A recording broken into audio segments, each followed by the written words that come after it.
Hi, I'm Jim Kosem, and I'm here to talk a bit about, how do we design, how do we tell the stories, basically.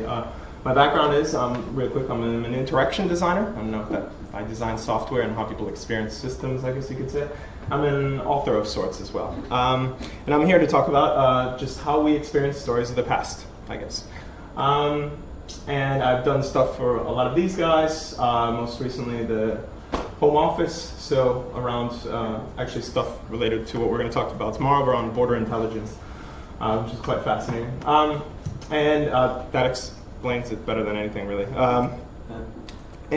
So I'm interested in stories and kind of how people experience the past and different views of the past. And a book I wrote called God versus Cleveland was essentially 1984, and the Soviet Union took over the Midwestern bit of the United States, and well, yeah, nobody really gave much of a shit.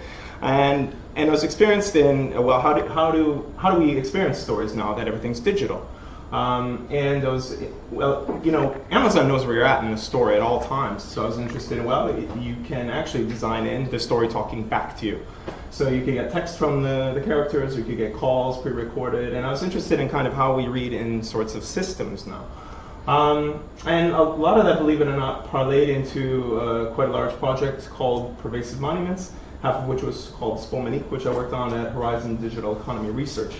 We worked with the Study Center for National Reconciliation in Slovenia, the Aegis Trust, and the National University Library in Slovenia. And we are looking at how do you tell stories of really difficult events, namely post-World War II communist massacres in ex-Yugoslavia. So when you're looking at, here's some data, and we talked a lot about the red dots in the map, and this massive hole in history that was there because you're not allowed to talk about it really in school. In particular in Slovenia,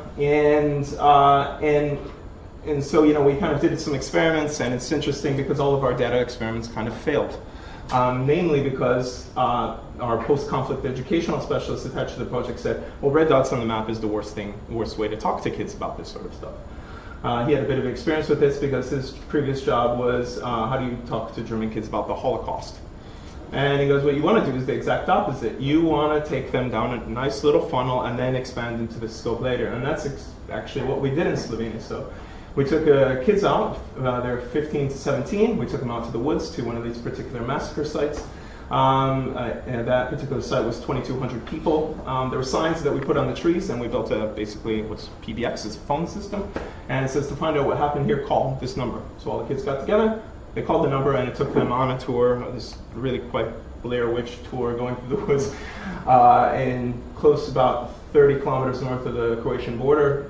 And then there they heard the story of this particular massacre site, a true account of one of 5 people who survived of the 2,200. And there's various stations, and they would call back, and at one point we wanted to have the system call them back, but then it was deemed to be quite too intrusive and too potentially, what would be the word? Catastrophically insensitive, I guess, to have this dead guy call you back from the site that he escaped at.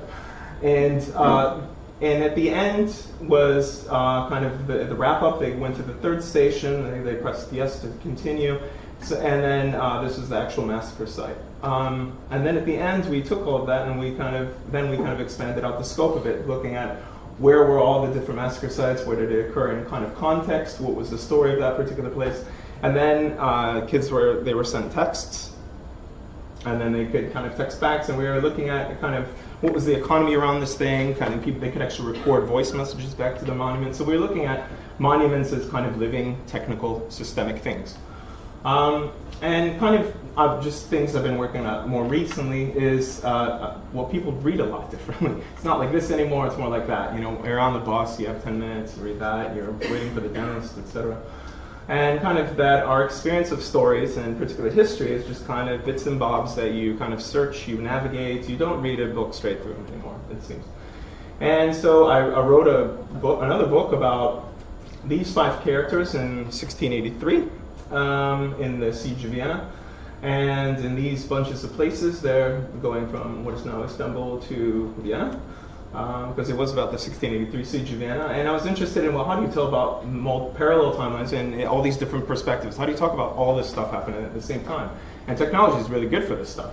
especially if you can kind of look at, well, how stories are told, and in particular novels, breaking them down and looking at, well, scene as a base unit, and then you can kind of move that around a bit. And then we have this book called The Gates of Vienna, there's some links in a bit.